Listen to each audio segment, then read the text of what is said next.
ছাড়িয়া অনাচার করো কৃষ্ণের সংসার।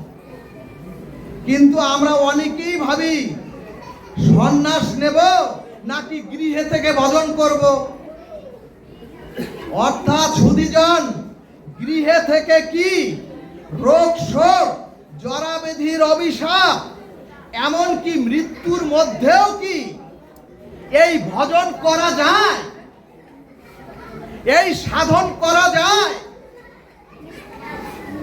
তাহলে এই প্রবৃত্তিময় সংসার ত্যাগ করলেই মনে হয় আমরা চিরমুক্তি পাব। আবার অনেক মায়েরা ভাবেন সন্তানকে যদি গীতা স্কুলে পাঠাই, সন্তানকে নিয়ে যদি গৃহে প্রতিদিন একবার গীতা নিয়ে বসি, তাহলে ওই সন্তান বুঝি গীতার দিব্য ত্যাগের আলোতে ওই সন্তান গৃহ ত্যাগ করবে।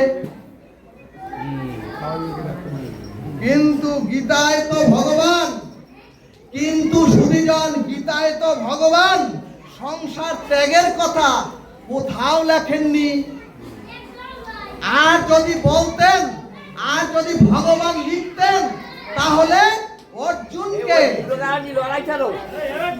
সুধীজন, তাহলে অর্জুন, সময় কম, তাহলে অর্জুনকে ভগবান, তাহলে অর্জুন ভগবানের বাণী শ্রবণ করে অর্জুন নিজে গৃহী হতেন না, সংসার ত্যাগ করে চলে যেতেন। অথচ গীতা সিদ্ধান্তে বললেন, ওগো, গৃহের নানান কাজের মধ্যেও যদি ভগবত স্মরণ মনন একটুকু সময় তোমার মধ্যে হয়, আর যদি আমিত্বকে ত্যাগ করে, আর যদি তোমরা ফলাকাঙ্ক্ষা ত্যাগ করে কৃষ্ণের সংসার ভেবে যদি সংসার প্রতিপালন করতে পারো, তাহলেই সংসারে থেকেই তোমাদের সর্বসিদ্ধি হয়ে প্রেম ভক্তি প্রাপ্ত হয়ে ভগবত ধাম তোমরা প্রাপ্তি হবে। জয় নিতাই গৌর। এই কারণেই সংসারে আমরা যারা গৃহী অথবা যারা গার্হস্থী, আমরা যারা অবলম্বন করে সংসারে আছি, আমাদের কোথাও যেতে হবে না। ভাগবত বলছে, ওগো, বৃন্দাবনে থাকো, আর যদি মনের মধ্যে থাকে সংসার, ওই বৃন্দাবন সারখার। হরে কৃষ্ণ, হরি বল। সুধীজন, এই কারণেই সংসারে আমরা যারা গৃহী বা যারা গার্হস্থ্য অবলম্বন করে সংসারে আছি, কোথাও যেতে হবে না। তবে সংসারে থাকার একটি বিদ্যা আমাদের জানতে হবে, কৌশলটা জানতে হবে। ভাগবত দৃষ্টান্তে বললেন, ওগো, একজন যুবক কাশীর সন্ত কুলতিলক ওনাকে ভক্তি কবিরের কাছে গিয়ে, সুধীজন, একজন যুবক কাশীর সন্ত কুলতিলক ভক্ত কবিরের কাছে গিয়ে বললেন,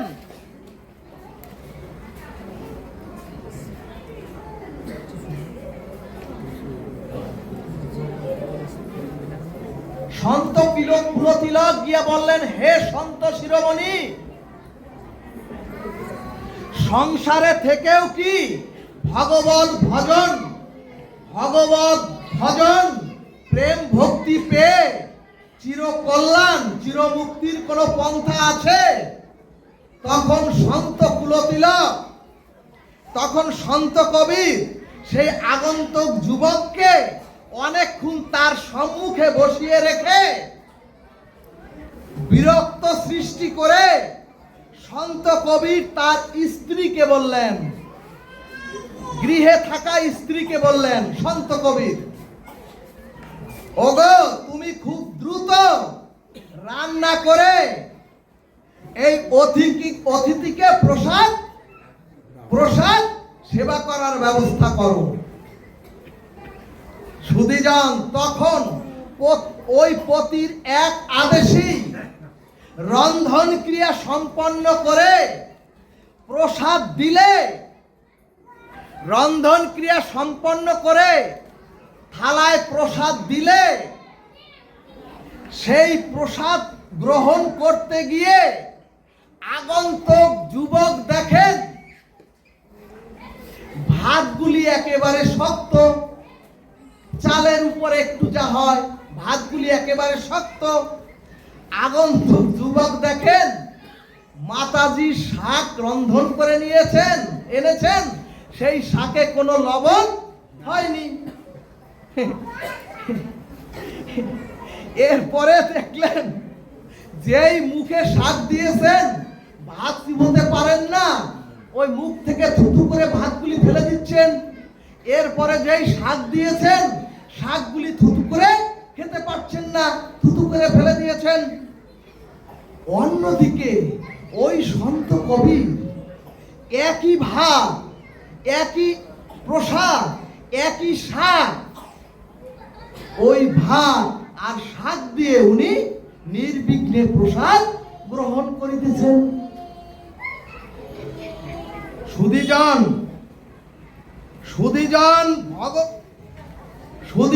সন্ত তিলক ভগবানকে স্মরণ করে প্রসাদ ভগবানকে নিবেদন করে নিরন্তর প্রসাদ সেবন করতে লাগলেন। ভক্তগণ, আগন্তুক যুবক মনে মনে ভাবলেন এটা তো বদ্ধ পাগল, এ তো উন্মাদ, এবং তাই এদের মুখে স্বাদের বা কোনো রুচির কোনো বিদ্যাও নাই। সুধীজন, তখন যে আগন্তুক যুবক জানতে এসেছেন কি করে সংসারে থেকে ভগবত ভজন করে চিরমুক্তি পাওয়া যায়, কিভাবে গোবিন্দের চরণ প্রাপ্ত হওয়া যায়, তাকে সন্ত কবির বললেন, যুবক তুমি প্রসাদ কেন নিচ্ছ না? হে যুবক, তুমি প্রসাদ কেন নিচ্ছ না? যুবক উত্তরে বললেন, হে কুলতিলক সন্ত কবি, এগুলো কি গ্রহণ করা যায়? এগুলো কি খাওয়া যায়? অথচ আপনি কিভাবে এটি হাসি মুখে গোবিন্দকে নিবেদন করে প্রাপ্ত হচ্ছেন? ভক্তগণ, তখন রৌদ্র উজ্জ্বল দুপুরের মধ্যে সন্ত কবি তার স্ত্রীকে আবার নির্দেশ করলেন, ওগো তুমি এখনই একটি লণ্ঠন জেলে আমার কাছে নিয়ে আসো, আমার এখন গ্রন্থ পড়তে হবে। সুধীজন, এদিকে গিন্নিকে বলার সাথে সাথে দিনের উজ্জ্বল আলোর মধ্যেও ওই গিন্নি পতির আদেশে সাথে সাথে লণ্ঠন জেলে ওই উঠোনে এনে দিলেন একটি গ্রন্থ সহ, এবং সন্ত কবির যুবককে সামনে রেখে দিনের আলোতে লণ্ঠন জেলে গ্রন্থ পড়া শুরু করলেন। সুধীজন, তখন ওই যুবক আরো ভাবলেন এ তো উন্মাদ পাগল, নতুবা ওদিকে করলো ওই এখন দিনের আলোতে, যেখানে রৌদ্র উজ্জ্বল আলো, তীক্ষ্ণ জ্যোতি আলো, তার মধ্যে একটা লণ্ঠন জ্বেলেছেন, আবার লণ্ঠনের আলোতে উনি গ্রন্থ পড়া শুরু করেছেন। আগন্তুক যুবক ওখান থেকে তার আসন থেকে উঠে হন হন করে চলে যাচ্ছেন। তখন সন্ত কুলতিলক ওই যুবককে ডেকে বললেন, কি হে যুবক, উত্তর নেবে না? সুধীজন, ওই যুবক বলছে এগুলো তো শুধুই পাগলামি, আপনার এগুলো শুধুই পাগলামি। তখন সন্ত কবির উত্তরে বললেন,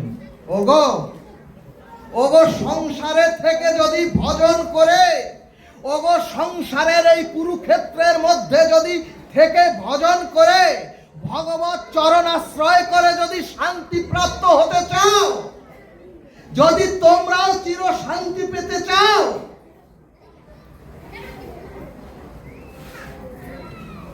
তাহলে তোমরাও 5টি জিনিস গ্রহণ করো।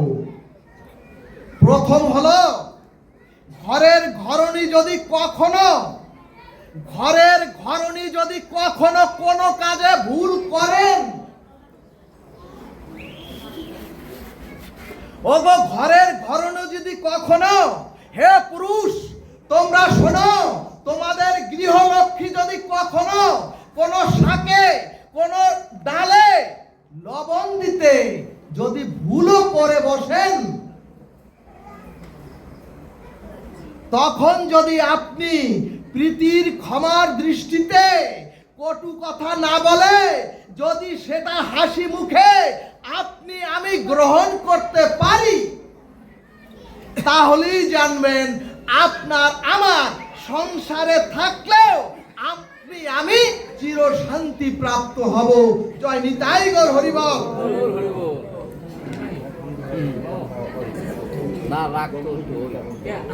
ভক্তগণ কিছু মনে নেবেন না,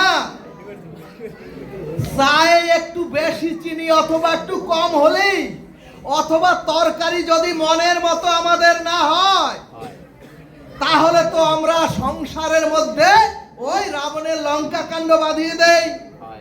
কিন্তু ভাগবত বললেন, যদি কাউকে গ্রহণ করেন তাহলে তার ভালো মন্দ দুটুকুই আপনার আমার গ্রহণ করতে হবে, নতুবা কিন্তু সংসার আপনার আমার ওই সংসার উচ্ছন্নে যাবে। দ্বিতীয়টি হলো, ও মাগো এবার তোমরা শোনো, দ্বিতীয়টি হলো, স্ত্রীর ধর্মটা দেখো তোমরা। দিনের আলোয়, দিনের তীক্ষ্ণ আলোয় লণ্ঠন জ্বালানোর আদেশ দিলেও ওই মাতাজি ওই ঘরের স্ত্রী বিনা বিচারে বিনা বাক্যে স্বামীর আদেশকে রক্ষা করেছেন। মাগো বুঝতে হবে, ভাগবত মানুষকে সুসংস্কার করে দিব্য কান্তি যুক্ত দেহ তৈরি করে দেয়।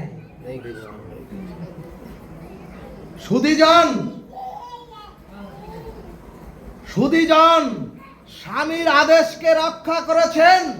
ওই স্ত্রী একবারও স্বামীকে বোঝাতে আসেনি, একবারও স্বামীকে উল্টো কথা বলেননি। ওগো দিবা প্রহরে আলোর প্রয়োজন কেন? ভাগবত বললেন, যদি এভাবে ক্ষমাশীল হয়ে সংসারে থেকে আপনি হরিনাম নিরন্তর হৃদয়ে গ্রহণ করতে পারেন, তাহলেই গোবিন্দ আপনাকে কৃপা করবেন। বলো না গো রাধে রাধে। সংসারে আমরা কেউ কাউকে সহ্যই করতে পারি না। দেখবেন ক্ষুদ্র বিষয়েই আমরা অস্থির হয়ে ধৈর্যচ্যুতি ঘটিয়ে দেই। সুধীজন এই কারণেই সংসারে জীবকে ভাব আসতে দেয় না। পরমহংস রামকৃষ্ণ এক কথায় বলেছেন, যদি গ্রন্থটা খোলেন, সংসারের নানাবিধ জ্বালা যন্ত্রণা রোগ শোকের পরেও, সংসারের নানাবিধ যন্ত্রণার মধ্যেও যারা সকাল সন্ধ্যা একবার যদি সকাল সন্ধ্যা নাম গ্রহণ করতে পারেন, তারাই সরাসরে বীর সাধক। হরিবল। সুধীজন ভাগবত বললেন, সন্ন্যাসী ত্যাগীরা তো ভাগবত সাধন ভজন করবেই, কিন্তু যারা সংসারে শত সহস্র জ্বালা যন্ত্রণার মধ্যেও যারা 20 মণ পাথর ঠেলে যারা গোবিন্দ চরণে একবার সমর্পিত হয় বা হতে পারে, তারাই হচ্ছে সমাজে, তারাই হচ্ছে চরাচরে রাধা গোবিন্দ প্রেমানন্দে।